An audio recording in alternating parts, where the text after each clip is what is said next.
കഴിഞ്ഞ വീഡിയോയിൽ ഞാൻ ഡ്രസ്സ് ഫോൾഡ് ചെയ്യുന്ന കാര്യമാണല്ലോ ഉൾപ്പെടുത്തിയിട്ടുണ്ടായിരുന്നത്. അതുപോലെ തന്നെ ഈ വീഡിയോയിൽ ഞാൻ ഫോൾഡിങ്ങും കാര്യങ്ങളായിട്ട് തന്നെയാണ് വന്നിട്ടുള്ളത്. അപ്പം നിങ്ങൾക്ക് ഉപകാരപ്പെടുന്ന കുറച്ച് ടിപ്പും കാര്യങ്ങളും ഞാൻ അതിൽ ഉൾപ്പെടുത്തിയിട്ടുണ്ട്. കണ്ടാൽ തീർച്ചയായും നിങ്ങൾക്ക് ഉപകാരപ്പെടും, ഒരിക്കലും നഷ്ടമാവില്ല. അപ്പൊ വാർഡ്രോബ് നല്ല നീറ്റായിട്ട് വെക്കാൻ വേണ്ടിയിട്ട് ഇതുപോലുള്ള കാര്യങ്ങൾ ഫോളോ ചെയ്യുന്നത് നമുക്ക് ഉപകാരപ്പെടും. അപ്പൊ കുറച്ചധികം കാര്യങ്ങൾ ഞാൻ വീഡിയോയിൽ ഉൾപ്പെടുത്തിയിട്ടുണ്ട്. തീർച്ചയായിട്ടും അത് കണ്ടിട്ട് അതിനെ കുറിച്ചുള്ള അഭിപ്രായങ്ങൾ നിങ്ങൾ അറിയിക്കണം. ലൈക്കിന്റെ കാര്യം ഞാൻ ഓരോ വീഡിയോയിലും പറഞ്ഞിട്ടുണ്ട്. ഒരു ലൈക്ക് തരാൻ ആരും മടിക്കെത്തുന്നത്, എന്തോ ലൈക്ക് തരാൻ ഇപ്പോഴും എല്ലാവർക്കും മടിയാണ്. അപ്പൊ ഉപകാരം എന്ന് തോന്നിയാൽ ഒരു ലൈക്കും കൂടെ തരിക. ഞാൻ എന്തൊക്കെയാണ് ചെയ്യുന്നതും എങ്ങനെയാണ് ഞാൻ അറേഞ്ച് ചെയ്ത് വെച്ചിട്ടുള്ളതും കൂടെ ഞാൻ കാണിച്ചു തരാം. കുർത്ത അതൊന്നും ഞാൻ കഴിഞ്ഞ വീഡിയോയിൽ കുർത്ത അതൊന്നും കാണിച്ചിട്ടുണ്ടായിരുന്ന. കുർത്തയും പാന്റും സാരിയും ഒക്കെ എങ്ങനെയാണ് ചെയ്യുന്നത്, ലെഗിങ്സ് അപ്പൊ എങ്ങനെയാണ് ഫോൾഡ് ചെയ്യുന്നതെന്നും ഞാൻ അറേഞ്ച് ചെയ്ത് വെച്ചിട്ടുള്ളത് എങ്ങനെയാണെന്നും കൂടെ ഞാൻ കാണിച്ചു തരാം. തീർച്ചയായിട്ടും നിങ്ങൾക്ക് ഉപകാരപ്പെടും. അപ്പൊ നമുക്ക് വീഡിയോയിലേക്ക് പോവാം. ലെഗിങ്സ് ആട്ടോ ഞാൻ ആദ്യം കാണിക്കാൻ പോകുന്നത്. ഒട്ടുമിക്ക ആൾക്കാർക്കും അറിയുന്ന ഒരു രീതിയായിരിക്കും, എന്നാലും അറിയാത്ത ആൾക്കാരുണ്ടാവും.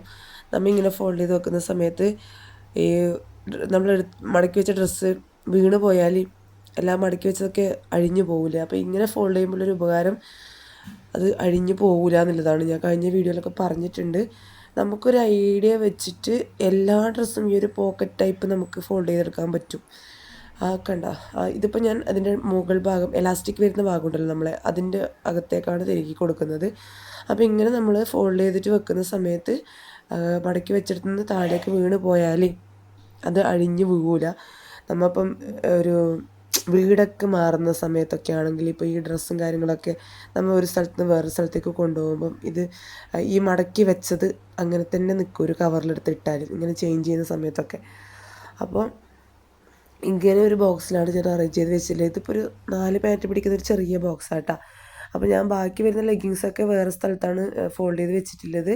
ഇതിപ്പം കുറച്ചൊരു ഒരേ തരത്തിലുള്ള ഡിസൈനിലെ ലെഗിങ്സാണ് ഞാൻ ഈ 2 ബോക്സിലാക്കിയിട്ട് വെച്ചിട്ടുള്ളത്. അപ്പോൾ ബോക്സ് ഉള്ളവർ അങ്ങനെ ചെയ്യുക. അടുത്ത് ഞാൻ കാണിക്കുന്നത് പാൻറ്റീസാണ്. ശ്രദ്ധിച്ചിട്ടുണ്ടാവും നിങ്ങൾ. 2 സൈഡിൽ നിന്നും ഫോൾഡ് ചെയ്തതിന് ശേഷം മുകളിലെ എലാസ്റ്റിക് വരുന്ന ഭാഗം താഴോട്ട് കൊണ്ടുവന്നിട്ട് അടിയിൽ നിന്ന് എടുത്തിട്ട് മുകളിലേക്ക്, അതായത് ആ എലാസ്റ്റിക് ഉള്ളിലേക്ക് തിരുകി കൊടുക്കുക. നമ്മളിപ്പോൾ പാൻറ്റ് ചെയ്ത ആ ഒരു ടൈപ്പ് തന്നെയാണ്. അപ്പം പല ഡ്രസ്സിൻ്റെ ഷേപ്പ് വ്യത്യാസം ഉണ്ടാവും. അപ്പോൾ നമ്മളൊരു ഐഡിയ വെച്ച് അങ്ങനെ ചെയ്യുക. ഇത് ഞാൻ ഇങ്ങനെ ഫോൾഡ് ചെയ്ത് വെച്ചതാണ്. ഈ പാൻറ്റീസൊക്കെ ഞാൻ ഉപയോഗിക്കുന്ന ഈ ഒരു ട്രേ ആട്ടോ. ഇങ്ങനത്തെ ഒരു ട്രേ നിങ്ങളുടെ കയ്യിലുണ്ടെങ്കിൽ തീർച്ചയായിട്ടും നിങ്ങൾക്ക് ഉപയോഗിച്ചാലും ഉപകാരമായിരിക്കും. നമുക്ക് പെട്ടെന്ന് കളറ് നോക്കി സെലക്ട് ചെയ്ത് എടുക്കാനും അതേ കണക്ക് വെക്കാനും തിരിച്ച് വെക്കാനും ഒക്കെ ഉപകാരമാണ്. അപ്പോൾ ആ ലെഗിങ്സ് വെച്ച ബോക്സിന് തൊട്ട് മുകളിലായിട്ട് ഞാൻ അത് സെറ്റ് ചെയ്തു. അടുത്ത് ഞാൻ കാണിക്കാൻ പോകുന്നത് എൻ്റെ ഒരു പാൻറ്റാണ്. ഇത് ജീൻസ് ആണെന്ന് ചോദിച്ചാൽ അല്ല, സാധാ പാൻറ്റാന്ന് വെച്ചാൽ അതുമല്ല. രണ്ടും തരത്തിലല്ലാത്തൊരു പ്രത്യേകതരം മെറ്റീരിയലിൽ പെട്ടൊരു പാൻറ്റാട്ടോ ഇത്. അപ്പോൾ ഞാൻ വശത്തു നിന്നാണ് ഇത് മടക്കാൻ തുടങ്ങി നമ്മളെ പാൻറ്റിൻ്റെ ഷേപ്പ് വ്യത്യാസം വരുന്ന സ്ഥലം ഉണ്ടല്ലോ, അത് ഉള്ളിലേക്ക് മടക്കി വെച്ചതിന് ശേഷം മുകളിൽ നമ്മൾ പാൻറ്റിൻ്റെ അരഭാഗം വരുന്ന സ്ഥലം മുകളിലേക്ക് സാധാരണ ഇപ്പോൾ ഞാൻ തൊട്ട് മുന്നേ മടിക്കിയ പോലെ തന്നെയാണ് അതിൻ്റെ അകത്തേക്ക് ഇത് തിരുകി കൊടുക്കുക. അപ്പോൾ ഇതും ആ ഒരു ടൈറ്റിൽ നിൽക്കും, വീണ് പോയാൽ അഴിഞ്ഞു പോകാത്ത തരത്തിൽ ഈ പാൻറ്റ് നിൽക്കും. പിന്നെ ഒരു ടിപ്പ് എനിക്ക് നിങ്ങളുടെ അടുത്ത് പറയാനുള്ളത്, നമുക്ക് കുറേ ഓർഗനൈസറും കാര്യങ്ങളൊക്കെ വാങ്ങാൻ കിട്ടുമല്ലേ ഇതിൽ ഓൺലൈനിൽ. അപ്പോൾ 0 കോസ്റ്റ് നിങ്ങൾക്കൊരു ഓർഗനൈസർ ഞാൻ നിങ്ങൾക്ക് പറഞ്ഞുതരാം. നമുക്ക് ഈ ക്ലോത്ത് വരുമല്ലോ ഓൺലൈനിൽ ഡ്രസ്സിൻ്റെ, കണ്ട ഈ ഒരു സംഭവം നമ്മൾ കളയാണ്ട് നല്ല നീറ്റായിട്ട് അതിൻ്റെ മുകൾ ഭാഗം കട്ട് ചെയ്ത് വെച്ചിട്ട് ഇതുപോലെ നമുക്ക് വൈറ്റ് ഡ്രസ്സൊക്കെ, കാരണം എൻ്റെ പാൻറ്റിന് ചെറിയൊരു കറയും കാര്യങ്ങളൊക്കെ പറ്റീനി ഷെൽഫിൻ്റെ ഉള്ളിൽ നിന്ന്. അപ്പോൾ അങ്ങനത്തെ കറകൾ പറ്റാണ്ടിരിക്കാൻ നമുക്ക് ഇങ്ങനെ കവറിലാക്കി വെക്കുന്നത് ഉപകരിക്കും. കവറിന് പ്രത്യേകിച്ച് നമ്മൾ പൈസയും കാര്യങ്ങളും കൊടുക്കണ്ട. ഇതുപോലെ നമുക്ക് ഓൺലൈനിൽ ഡ്രസ്സ് വാങ്ങുമ്പോൾ ഈ കവർ ഇങ്ങനെ എടുത്ത് നമ്മൾ ശേഖരിച്ച് വെച്ചാൽ ഇതുപോലെ നമുക്ക് ഓർഗനൈസ് ചെയ്യാൻ ഇതുപോലുള്ള കവർ ഉപയോഗിക്കാം. ഡ്രസ്സ് ഞാൻ ആ സാരിയൊക്കെ അങ്ങനെ കവറിലാക്കി വെച്ചതാണ്. കണ്ടോ, കുറേ കവർ ഞാനിങ്ങനെ നമ്മൾ ഹരിതകർമ്മസേനയ്ക്ക് കൊടുത്തു. പക്ഷേ ഇപ്പോഴാണ് എനിക്ക് ആലോചിച്ചത് ഇങ്ങനെ നമുക്ക് ഓർഗനൈസ് ചെയ്യാൻ ഉപയോഗിക്കാമല്ലോ ഈ ഒരു കവർ എന്നുള്ളൊരു ബുദ്ധി വന്നത്. അപ്പോൾ ഇനി അങ്ങോട്ട് ഞാൻ ഇതുപോലെയുള്ള കവർ, അതായത് നല്ല കട്ടിയിലെ കവർ ഞാൻ കളയാണ്ട് ഇങ്ങനെ സാരി പാക്കാക്കി വെക്കാനും നമുക്ക് ബാക്കിയുള്ള ഡ്രസ്സ് പാക്കാക്കി വെക്കാനും ഉപയോഗിക്കും. സാരി എങ്ങനെയാണ് ഫോൾഡ് ചെയ്യുന്നത് ഞാൻ കാണിച്ചിട്ടില്ല. സാധാരണ എല്ലാവരും ചെയ്യുന്നതൊക്കെ തന്നെ. ഇതൊരു പോക്കറ്റ് ടൈപ്പ് എന്നല്ല ഞാൻ സാരി ഫോൾഡ് ചെയ്തിനി, സാധാ ഫോൾഡ് ചെയ്യുന്നതൊക്കെ ചെയ്തു എന്നിട്ട് കവറിലിട്ട് വെച്ചു. അപ്പോഴും നമുക്ക് എടുക്കാൻ സൗകര്യമായിരിക്കും. തൊട്ട് മുകളിലും സാരിയാണ് ഞാൻ വെച്ചിട്ടുള്ളത്. അപ്പോൾ ആ ഒരു ഭാഗം അങ്ങനെ അറേഞ്ച് ചെയ്തു. ഇനി ഞാൻ അടുത്ത് കാണിക്കാൻ പോകുന്നത് നിങ്ങൾ കുർത്ത എങ്ങനെ ഫോൾഡ് ചെയ്യുക എന്നുള്ളതാണ്. സാധാരണ എല്ലാ വീഡിയോസിലും നമ്മൾ ടേബിളിൻ്റെ മുകളിലൊക്കെ വെച്ചിട്ട് ഫോൾഡ് ചെയ്യുന്നതായിരിക്കും എല്ലാവരും കാണുക. ഒരു വീട്ടമ്മേനെ സംബന്ധിച്ചിടത്തോളം നമ്മൾ ഒരു തുണി അയലിൽ നിന്ന് എടുത്ത് കൊണ്ടുവന്ന് അങ്ങനെ തന്നെ കസേരയിലോ സോഫയിലോ ബെഡിലോ എങ്ങനെ കൊണ്ടുപോയിടും. പിന്നെ കുറച്ച് ദിവസം മടക്കാണ്ടൊക്കെ ആടെ ഇടിയിട്ട് ഉരുട്ടി അങ്ങനെയൊക്കെയാണല്ലോ അതിൻ്റെ അവസ്ഥ. അപ്പം ഞാനിതൊന്ന് കാണിക്കാൻ പോകുന്നതെന്ന് വെച്ചാൽ നമുക്ക് നിന്നുകൊണ്ട് തന്നെ എങ്ങനെ ഫോൾഡ് ചെയ്യാമെന്നുള്ളതാണ്. നമ്മൾ കയ്യിൽ വെച്ച് തന്നെ ഇതേ ഈ ഒരു പോക്കറ്റ് ടൈപ്പ് നമുക്ക് ഫോൾഡ് ചെയ്യാൻ വേണ്ടി പറ്റും. നമ്മൾ വേറൊരു മേശയോ അല്ലെങ്കിൽ വേറെ ഒരു സ്ഥലത്തിൻ്റെ ആവശ്യമൊന്നുമില്ല. നമ്മൾ തുണി ഇട്ടെടുക്കുന്ന തന്നെ ഓരോ തുണിയും കയ്യിലെടുക്കുക. കയ്യിലെടുത്ത് ഇതുപോലെ നമുക്ക് ഫോൾഡ് ചെയ്യാൻ പറ്റും. ഇപ്പോൾ ഞാനെല്ലാം കയ്യിൽ വെച്ച് തന്നെ ചെയ്യുന്നതാണ് നിങ്ങളെ കാണിച്ചിട്ടുള്ളത്. പാൻ്റ് ആയിക്കോട്ടെ ടോപ്പ് ആയിക്കോട്ടെ എന്തും നമുക്ക് കയ്യിൽ വെച്ച് ചെയ്യാൻ വേണ്ടി പറ്റും. ഇതാണൊക്കെ തന്നെ നിങ്ങളും ചെയ്ത് നോക്കുക. ഇതിപ്പോൾ ഞാൻ പാൻ്റാണ് കാണിക്കുന്നത്. എൻ്റെ ഒരു ഇത് ബോട്ടവും ടോപ്പും അടക്കം സെറ്റ് വരുന്നതിൻ്റെ ഒരു ഇതാണ് കാണിക്കുന്നത്. അപ്പം ഞാൻ നേരത്തെ മടക്കിയതിന് ചെറിയൊരു വ്യത്യാസമുണ്ട്. ഇത് മടക്കുന്നത് കുറച്ചൊന്ന് ഷോർട്ടായിട്ടാണ്. അപ്പം അത് വീതി കൂടുതലും വീതി കുറച്ചിട്ടൊക്കെ മടക്കേണ്ടത്. നമ്മൾ ആ ഫോൾഡിങ്ങിന് ചെറിയ അങ്ങോട്ടും ഇങ്ങോട്ടും വ്യത്യാസം വരുത്തിയാൽ അങ്ങനെ തന്നെ ചെയ്തെടുക്കാം. പക്ഷേ സെയിം സംഭവം തന്നെയാണ്. പോക്കറ്റ് ടൈപ്പ് അത് ഞാൻ എലാസ്റ്റിക്കിൻ്റെ ഉള്ളിലേക്ക് തിരികെ കൊടുത്തു. ഇനി നെക്സ്റ്റ് ഞാൻ കാണിക്കാൻ പോകുന്നത് ഇതിൻ്റെ ടോപ്പാണ്. അപ്പോൾ ടോപ്പും ബോട്ടും ഒരുമിച്ച് എങ്ങനെയാണെന്നും കൂടെ വെക്കുന്നതെന്നുള്ളത് ഞാൻ കാണിച്ചു തരാം. അല്ലാണ്ട് സെപ്പറേറ്റ് ആയിട്ട് പാൻറ്റും അതിൻ്റെ മുകളിൽ ടോപ്പ് അങ്ങനെയും നമുക്ക് ചെയ്യാം.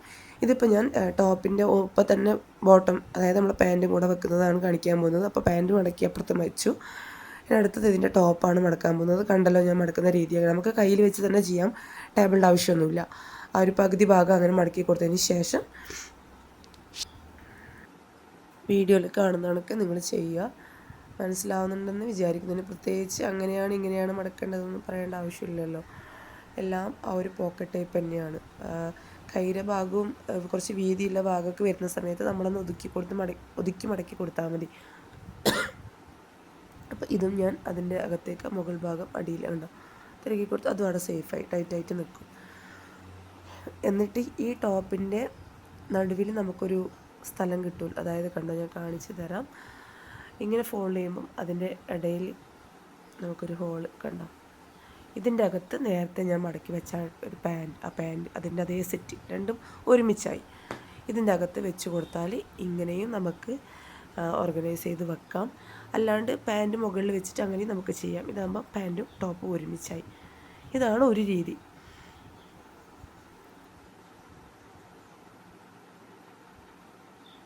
കണ്ടോ ഇത് അതേ ഞാൻ വാങ്ങിയ ഡ്രസ്സിൻ്റെ ഒരു കളർ ചേഞ്ച് ആട്ടോ. എനിക്ക് ഇഷ്ടപ്പെട്ടിട്ട് ഞാൻ ഇതിൻ്റെ ബ്ലാക്കും മെറൂണും അങ്ങനെ വാങ്ങിയതാണ്.